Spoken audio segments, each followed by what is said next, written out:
Olá, então vamos para mais uma aula, né, sobre noções de estatística e estatística. O que é a estatística? Para que serve? A estatística é um ramo da matemática que nos ajuda a recolher, organizar e interpretar dados para tirar conclusões e fazer previsões. Então, é importante conhecer alguns conceitos básicos de estatística para trabalhar com análise de dados. Então, quais seriam os procedimentos quando a gente se trabalha com estatística? O primeiro ponto é recolher e organizar dados, ou seja, fazer aquela pesquisa, né, e depois organizar. O segundo ponto, esses dados organizados, né, recolhidos e organizados, nós podemos representar eles através de gráficos, certo? Ou seja, na construção de gráficos para demonstrar esses dados. E também em alguns estudos, né, nós também devemos fazer alguns cálculos. Então, nós trabalhamos com medidas de tendência central, que seria a moda, a mediana, certo? E aí nós vamos ver no decorrer do conteúdo. Então, primeiro ponto, né, que nós vamos ver algumas formas de representar nessa estatística, seria aí através da população. O que é a população? É um conjunto de indivíduos, né, pessoas, animais, objetos, acontecimentos, sobre o qual incide um estudo estatístico. Certo? Então, essa característica deve variar de elemento para elemento da população, sendo, portanto, a variável a ser estudada. Então, quando a gente estuda população em geografia, a gente está se tratando ali de pessoas, mas não só de pessoas, né? Ou seja, um grupo de animais, um grupo de vegetais. Então, um grupo de dados também se refere a uma população. Se todos os elementos da população são observados, diz que se faz um recenseamento, um censo ou levantamento exaustivo. A amostra, o que seria a amostra? É uma parte representativa da população sobre a qual incide a observação do estudo estatístico. Muitas vezes é feito uma amostra, ou seja, são pesquisados, né, uma parte da população, né, é pesquisada, né, feito todo aquele questionário para uma parte da população e aquela parte da população vai representar como um todo. Então, aí seria uma amostra. A partir da amostra, podem tirar-se conclusões relativas a toda a população. Então, disse que se realizou uma sondagem, porque, na verdade, se a gente só fez uma pesquisa com determinado grupo, a gente não foi com a população inteira, então a gente só está representando. Nós temos aí a variável estatística, propriedade ou característica que é observado nos elementos de uma população. Então, nós temos dois tipos de variável, a variável qualitativa e a variável quantitativa, certo? A variável qualitativa está relacionada com cor dos olhos, profissão, clube favorito, estilo de música, estilo de comida. Então, a gente vê que refere-se a qualidades, né? Ou seja, a gêneros que nós escolhemos. Já a variável quantitativa é relacionada à altura, a peso. Então, aí denomina-se variável quantitativa.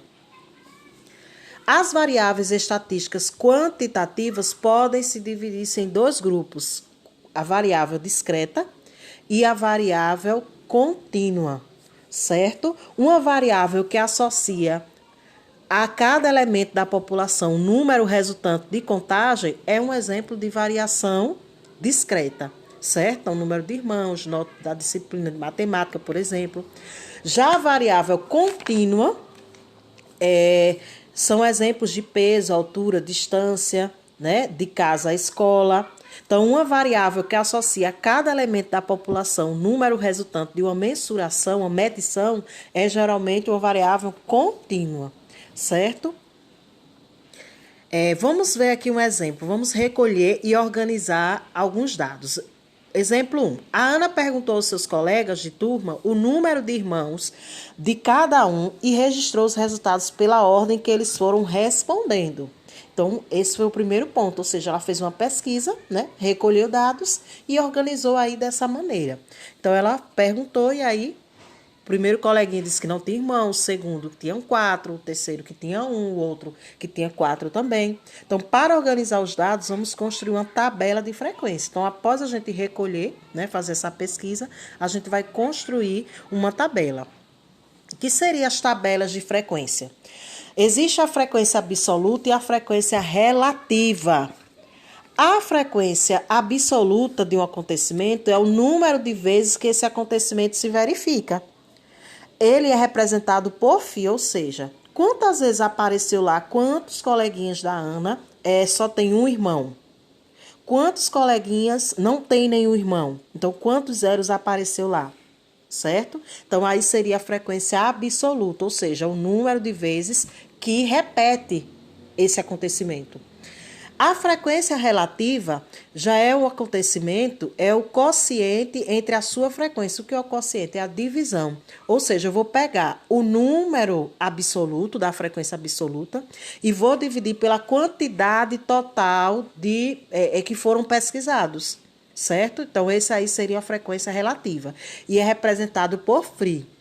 Vamos ver aqui na tabela para a gente poder entender melhor. Então, nós temos o número de irmãos. Então, vamos lá. Quantos alunos não tinham nenhum irmão? Então, 5 é a frequência absoluta. Você vai perceber que teve 5 zeros. Então, 5 pessoas não têm irmão nenhum. Quantos têm um irmão? Então, 6. Quantos tiveram 2? 4. Então, a frequência absoluta. Por quê? Porque foram as vezes que esse acontecimento se repetiu. A frequência relativa, como eu havia dito, é o quociente, ou seja, a divisão. Então, 5, que é o número absoluto, a frequência absoluta, dividido pelo total. Então, não foram 20, né? Que está lá repetidos. Então, 20. Então, 5 dividido por 20 vai dar 0,25. Transformando aí, né? 0,5 vezes 100, eu transformo em porcentagem. E assim eu vou ter esses dados aí para representar em gráficos de barras, né? Em forma de porcentagem, gráfico de setor. Então, a partir dessa tabela, né, que nós fizemos aí, a tabela de frequências, aí nós podemos responder facilmente as seguintes questões. Por exemplo, quantos alunos tem a turma de Ana, né? Quantos alunos tem apenas um irmão, né? Menos de 2 irmãos? Qual é a porcentagem, o percentual de alunos que não têm irmãos, né? Então, tudo isso a gente responde a partir dessas tabelas construídas. Nós temos aí alguns modelos, né, de construção de gráficos, né, gráficos de barras, barras horizontais, barras verticais. Lembrando também que também é utilizado o gráfico de linhas, né? Esse gráfico de linhas são mais eficientes quando queremos mostrar a variação, né?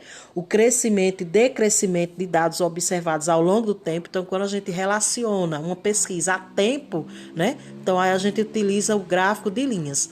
Vamos ver também no próximo vídeo sobre medidas de tendência central, que eu falei lá no início, né?